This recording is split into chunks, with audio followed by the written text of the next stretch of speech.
Here's the tuning for Maggie May. The strings are a little bit sharp. So here's the first string, E.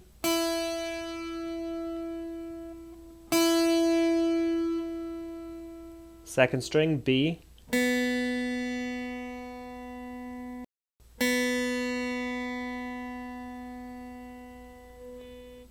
The third string, G.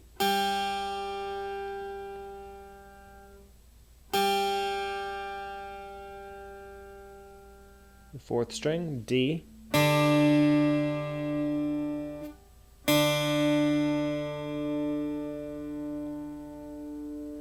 Fifth string, A.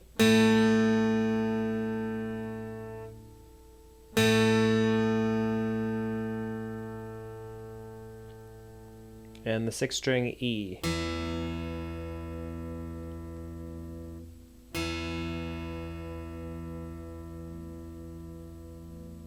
And that's the tuning for Maggie May.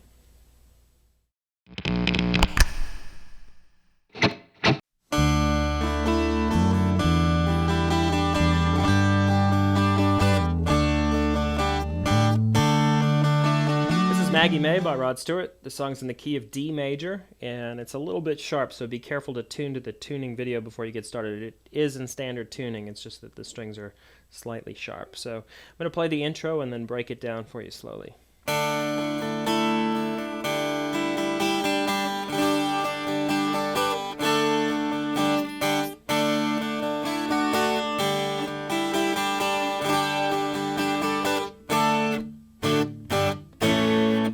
So that starts with the first finger on the second fret of the third string, and I'm playing that with the open fourth string. Then the fourth finger reaches up to the fifth fret on the second string, so you get. And the next part, I'm lifting the first finger off the third string, so now I have the open third and fourth string. And I'm strumming the fifth to the third fret on the second string, so you get. For the next part, I've got my first finger on the third fret of strings 1 and 2, and I've got the open third and fourth string. And I'm going to add the third finger on the fifth fret of the first string, and then the fourth finger on the seventh fret of the first string. So again, and moving down to a D chord shape here. So I've got my first finger on the second fret of the third string, my second finger on the third fret of the second string, and my fourth finger's on the fifth fret of the first string. So good. Then I'm lifting the first finger off, and I still have the second finger on the third fret of the second string. That G chord, you play that twice.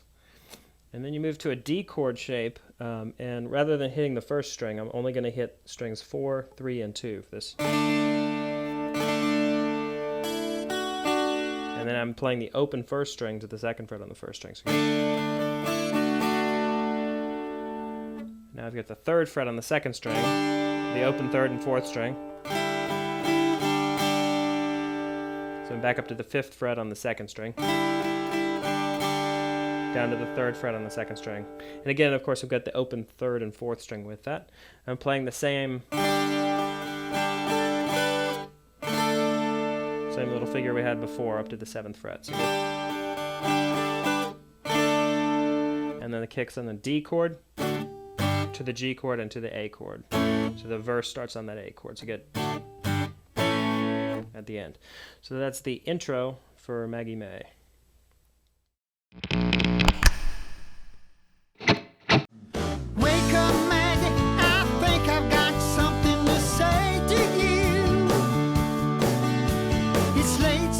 The verse is very simple. It's just 3 chords: an open A major chord for 1 measure, to an open G major chord for 1 measure, to a D major chord for 2 measures.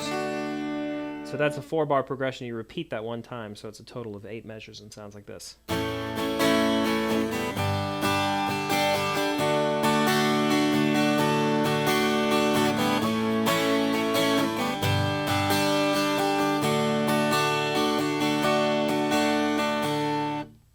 And that's the verse for Maggie May.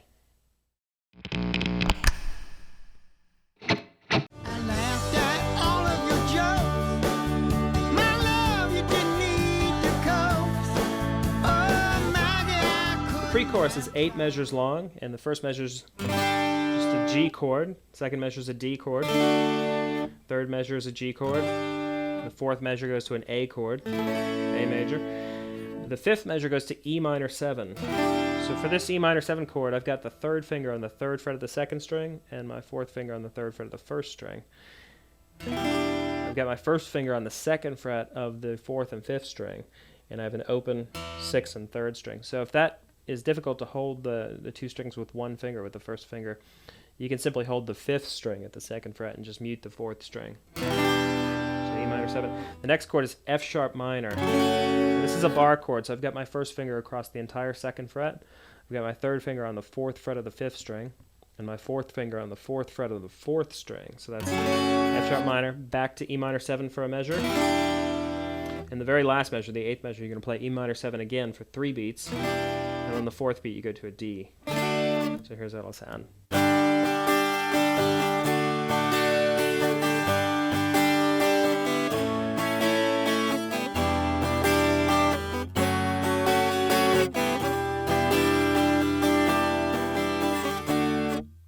And that's the pre-chorus for Maggie May.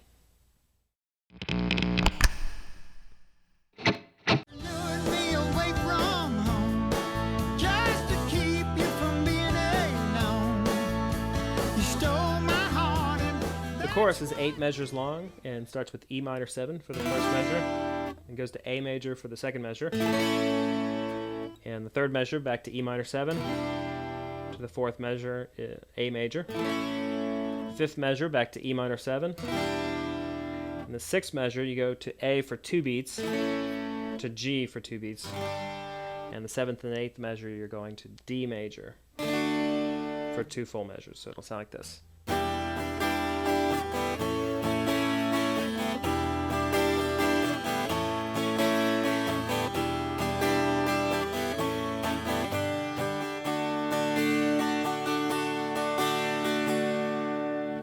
And that's the chorus for Maggie May.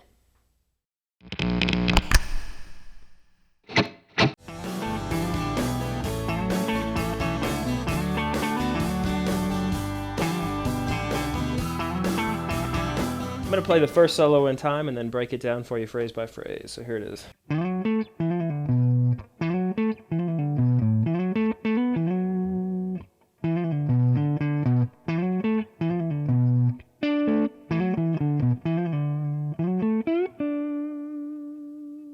So as you can see, that starts out in the 7th position. My first finger's at the 7th fret, and my third finger slides up to the 9th fret on the 5th string. My first finger lands at the 7th fret on the 4th string. And I'm dropping back to 5th position. So my third finger's now on the 7th fret of the 5th string. I'm going to hammer on to the 8th fret on the 5th string and pull off. And then pull off to the 5th fret and land on the 7th fret of the 6th string. So that's... So you get... And the next phrase is almost the same exact thing. It just goes, just simply goes down to the 5th fret on the 6th string at the end there. So the first two phrases.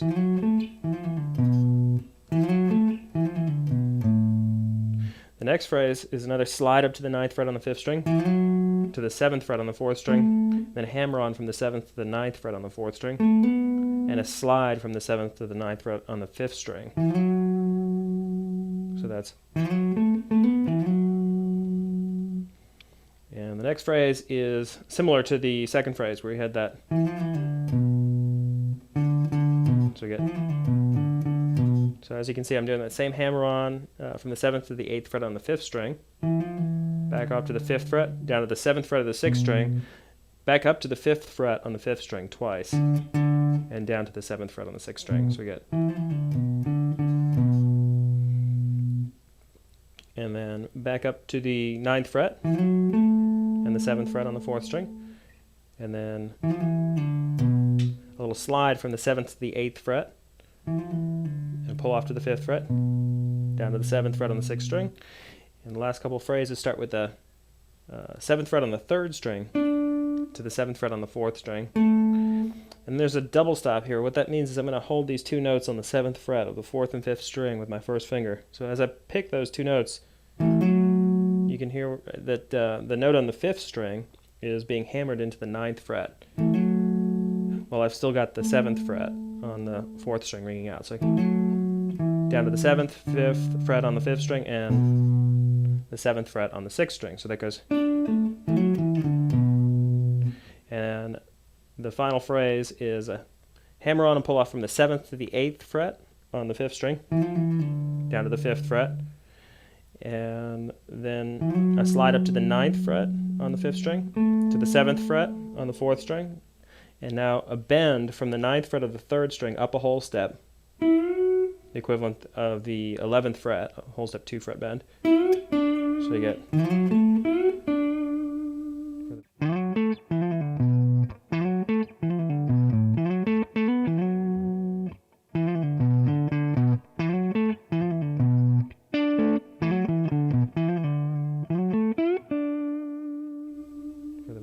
So that's the first solo for Maggie May.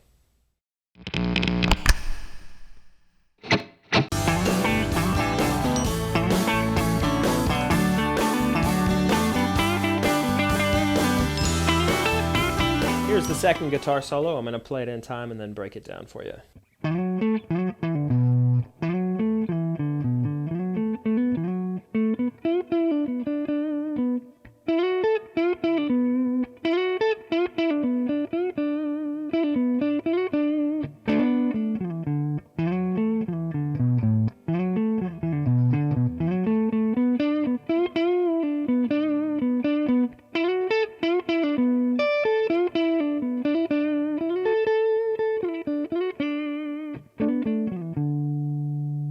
So as you could hear, that starts in a similar way to the first solo. I'm sliding up to the 9th fret on the 5th string, and to the 7th fret on the 4th string. So then I'm going to slide from the 7th to the 9th fret on the 5th string, pull off from the 7th to the 5th fret on the same string, and land on the 6th string at the 7th fret. So we get. The second phrase is similar. I'm going to slide up the same 2 notes, then slide back from the 9th to the 7th fret, down to the 5th fret, down to the 7th fret on the 6th string, back up to the 5th fret on the 5th string. So you get. And then sliding once again to the 9th fret on the 5th string, up to the 7th fret on the 4th string, hammering from the 7th to the 9th fret on the 4th string, and then sliding from the 7th back to the 9th fret on the 5th string. So you get. And the 4th phrase starts with the 7th to the 9th fret on the 4th string, then a bend from the 9th fret down to the 7th, pulling off to the 7th fret on the 3rd string, down to the 9th fret on the 4th string, back to the 7th fret on the 3rd string. So we get. The next phrase starts with a slide up to the 11th fret on the 3rd string, the 3rd finger, and then to the 10th fret on the 2nd string. So that's back down to the 9th fret for a bend, and a pull off from the 9th to the 7th fret on the 3rd string, landing on the 9th fret of the 4th string. So you're. And the next phrase is very, very similar to that. It's just going to start the same way, and it does a bend at the end, again on the 9th fret. So you get. And the next phrase after that starts with a pull-off, a quick pull-off from the 9th to the 7th fret on the 3rd string. Now this phrase you could just do a pull-off from the 9th to the 7th fret and then land on the 9th fret of the 4th string, back to the 7th fret on the 3rd string, and then you can either bend the 9th fret, or you could slide up a whole step, so you get. Or the next phrase after that has a hammer-on the 4th string from the 7th to the 9th fret. While I'm doing this hammer-on, you can hear I'm also getting the 7th fret on the 3rd string. It's called a double stop when you have a 2-note phrase like that. So I'm only hearing that hammer-on the 4th string, sliding from the 9th down to the 7th fret and landing on the 5th fret of the 5th string. So you get. And the next phrase starts at the 9th fret on the 5th string again, up to the 7th fret of the 4th string, 9, 7, 5 on the 5th string, 7, 5 on the 6th string. So good. And back up to the 9th fret on the 5th string, up to the 7th fret of the 4th string, and back to the 9th fret. and then a pull off from the 7th to the 5th fret on the 5th string, down to the 7th fret of the 6th string, up to the 5th fret on the 5th string, down to the 7th fret. So you get the next phrase starts at the 9th fret on the 5th string again, to the 7th fret of the 4th string, to the 7th fret again, to the 9th fret on the 4th string, 7th fret on the 3rd string, back down to the 9th fret on the 4th string. So then it goes to a bend on the 9th fret on the 3rd string. So you get, and you're just moving between the 9th fret on the 4th string and the 7th fret on the 3rd string. So that's,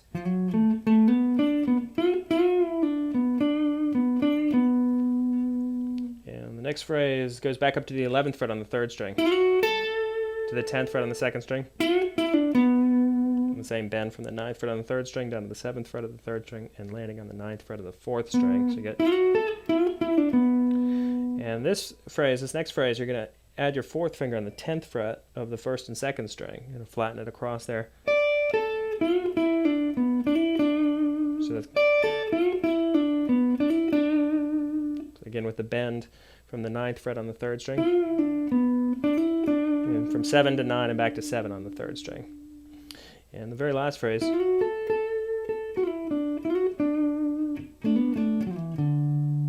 that starts with a slide from the 9th fret up to the 11th fret on the 3rd string, to the 10th fret on the 2nd string, and then the 10th fret again on the 2nd string, sliding this time back from 11 back to 9, down to the 7th fret on the 3rd string, then sliding up from 9 to 11 on the 3rd string, and landing on the 7th fret of the 3rd string. So and then again with the double stop, hammer on from the 7th to the 9th fret on the 4th string with the third string at the 7th fret ring, and a slide from the 9th fret down to the 7th fret on the 5th string, and landing on the 5th fret of the 5th string.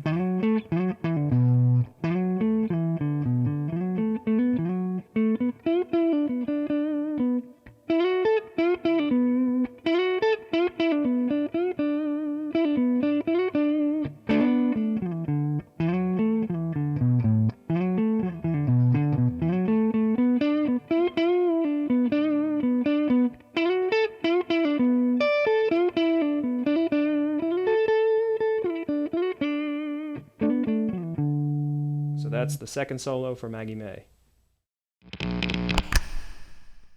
The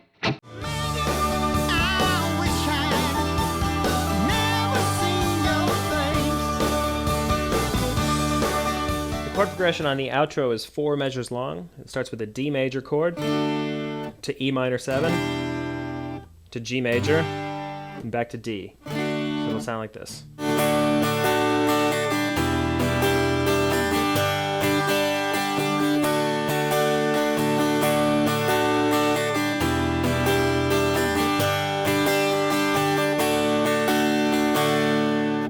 Those are the outro chords for Maggie May.